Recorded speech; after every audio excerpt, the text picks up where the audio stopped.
کیا نوجوان، کیا بوڑھے، کیا مرد، سب نے اپنے آپ کو پیش کر دیا، ہمارے جسموں سے خون لو اور پاک فوج کے ان نوجوانوں کو خون دو۔ لائنیں لگ گئیں، اس دور میں سرنجیں ختم ہو گئی، آلات ختم ہو گئے، آخر خون لے کر جمع کریں تو کس طرح کریں؟ تو اس وقت انہوں نے سب کے نام لکھے، اگر ہمیں خون کی ضرورت پیش آئی تو ہم تم سب کو بلا دیں گے۔ اس وقت اعلان ہوا کہ بھئی غذا کی قلت پڑ چکی ہے، جس کے پاس گھر میں آٹا ہو، غلہ ہو، لے کر آؤ۔ ہر مسلمان گھر میں گیا، کوئی 10 کلو آٹے کی بوری لے کر آ رہا ہے، کوئی ہاتھوں میں آٹا اور غلہ لے کر آ رہا ہے۔ عورتوں نے اپنی جھولیوں میں آٹا لایا، بچوں نے اپنے ہاتھوں میں غلہ لایا، لے کر یہ لوگ پہنچے اور انہوں نے کہا کہ ہم ان نوجوانوں کی مدد کریں گے۔ 17 دن کے اندر تاریخ نے وہ مثال بتا دی، کوئی نوجوان ایسا نہیں تھا جس کے دل میں جذبہ جہاد سرشار نہ ہو۔ اللہ نے مسلمانوں کو فتح دی الحمدللہ 1965 کی جنگ آزادی میں بھی۔ تو میں بات عرض کر رہا تھا، مسلمان لڑتا ہے جذبے کے ساتھ، اللہ نے مسلمان میں ایمان کا جذبہ رکھا ہے الحمدللہ۔ ہماری پاک فوج کے اندر بھی ایمان کا جذبہ ہے، اسی لیے تو امریکہ کا جو حکمران گزرا تھا صدر بش، اس نے ایک دفعہ یہ کہا تھا اگر اسلحہ میرا ہو، فوج پاکستان کی ہو، میں ساری دنیا پہ حکمرانی کروں گا۔ اسے معلوم تھا مسلمان فوج جو ہے یہ لڑنے والی ہے، جذبات کی بنیاد پہ یہ لوگ لڑنے والے ہیں اور انہیں شکست دینا اتنا آسان نہیں ہے۔ تو الحمدللہ اللہ نے ہمیں اس دن یہ مملکت عطا فرمائی، اس دن اللہ نے ہمیں یہ ملک عطا فرمایا۔ آزادی بہت بڑی اللہ کی نعمت ہے۔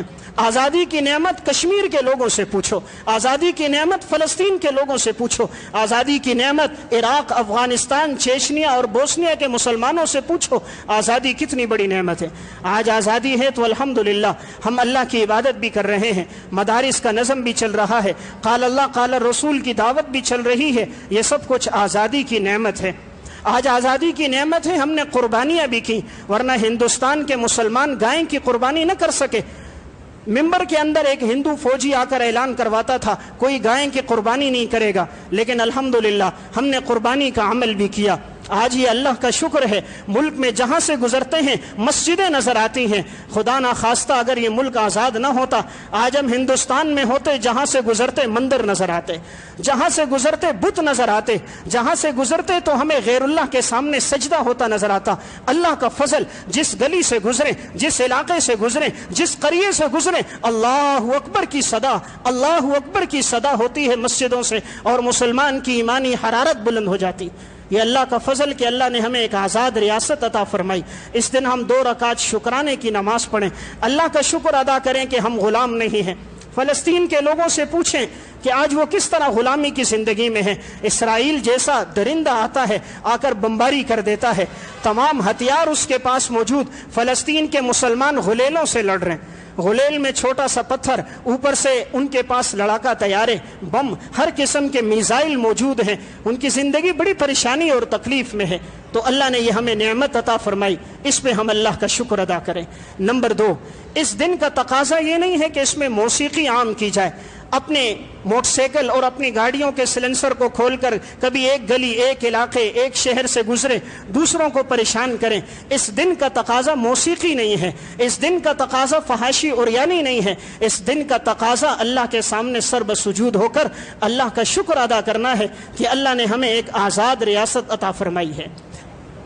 اس دن کا ایک تقاضا اور بھی ہے کہ ہمیں یہ بھی یاد ہونا چاہیے کہ آج کشمیر کے نوجوان بھی غلامی کی زندگی میں ہیں، ہم ان کے لیے دعاگو بھی رہیں اور ان کے لیے جدوجہد اور کوشش بھی کریں کہ کسی طرح ان لوگوں کے لیے بھی آزادی ہو جائے، اللہ تعالیٰ انہیں بھی آزادی عطا فرما دے جیسے اللہ نے ہمیں یہ آزادی کی نعمت عطا فرمائی ہے۔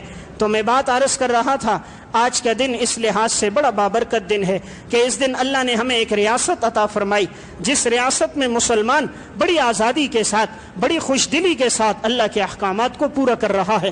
جب 1965 کی جنگ آزادی تھی، جیسے ہی یہ اعلان ہوا تھا، مسلمان عورتیں بھی گھروں سے باہر نکل آئی تھیں، جہاں سے پاک فوج کے نوجوان گزرتے تھے وہ ان کی گاڑیوں کو چومتے تھے، گاڑیوں کے ٹائروں کو بوسہ دیتے تھے، یہ کفار کے مقابلے میں جا رہے ہیں، جہاں سے لڑنے والے گزرتے ان پر پھول نچھاور کر دیتے تھے۔ کسی علاقے میں اگر پاک فوج کا نوجوان آ جاتا، کہتے یہ وہ تھے جنہوں نے 1965 کی جنگ آزادی میں شرکت کی تھی، ہر ایک اس سے ملنے آتا، ہر ایک اس سے معانقہ کرتا تھا۔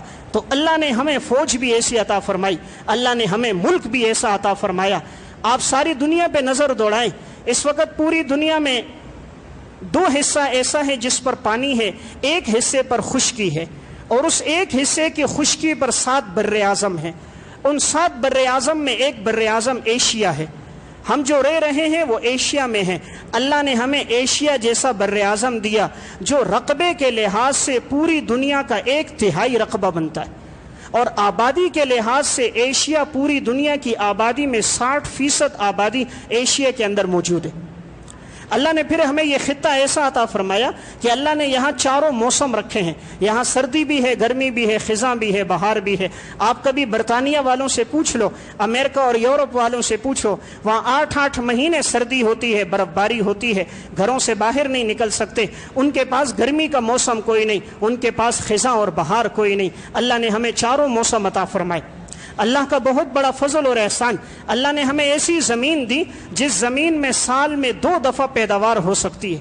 پوری دنیا میں ایسی زمین کسی کے پاس نہیں جس میں ایک سال میں 2 فصلیں کاشت کی جا سکتی ہوں، لیکن اللہ نے ہمیں وہ زمین دی جس میں ایک سال میں 2 فصلیں کاشت ہو سکتی ہیں۔ اللہ نے وہ زمین دی کہ اس میں جو غلہ اگتا ہے، جو پھل فروٹ اگتے ہیں، آپ دیکھ لیے پاکستان میں جو اگنے والا آم ہے، ساری دنیا کے آم ایک طرف، پاکستان کا آم ایک طرف ہے۔ پاکستان میں اگنے والا گجراوالا کا چاول، ساری دنیا کا چاول ایک طرف، گجراوالا کا چاول پکاؤ، اس کی مہک اور خوشبو اور ذائقہ ایک طرف۔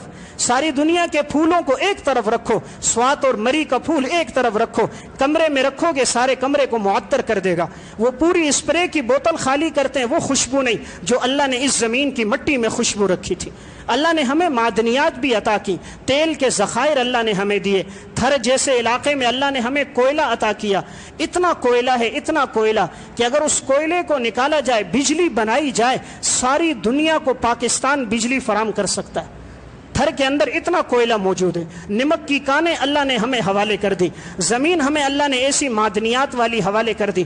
ہر لحاظ سے اللہ نے پاکستان کو تمام خوبیاں دی، افرادی لحاظ سے بھی طاقت دی۔ اس وقت پاکستان کی آبادی 22 کروڑ بنتی ہے۔ پوری دنیا میں آبادی کے لحاظ سے مسلمان 6 نمبر پر ہیں، اور ساری دنیا میں سب سے زیادہ نوجوان پاکستان میں موجود ہیں۔ پاکستان میں 13 کروڑ نوجوان ہیں۔ پوری دنیا میں کسی کے پاس اتنے نوجوان نہیں جو پاکستان میں نوجوان ہیں۔ پوری دنیا میں کسی کے پاس ایسا جذبہ نہیں جو مسلمان نوجوانوں میں جذبہ ہے۔ لیکن ہمارے ہاں تعلیم کو رواج نہیں دیا گیا۔ افسوس اس بات کی کہ ہمیں قیادت اچھی نہیں ملی، افسوس اس بات کی کہ تعلیم کا رجحان نہ ہوا۔ ہم تعلیم کے لحاظ سے بہت نیچے گر گئے۔ صرف امریکہ میں اس وقت 5358 یونیورسٹیاں ہیں، اور سارے اسلامی ممالک 61 ہیں، اور 61 اسلامی ممالک میں صرف 503 یونیورسٹیاں ہیں۔ 61 اسلامی ممالک میں 503، اور امریکہ کے ایک ملک کے اندر 5000 یونیورسٹیاں ہیں۔ آج انہوں نے تعلیم نہ دین کی عام کی نہ دنیا کی عام کی۔ آج تعلیم حاصل کرنے کے لیے ہمیں امریکہ جانا پڑ رہا ہے، ہمیں یورپ جانا پڑ رہا ہے۔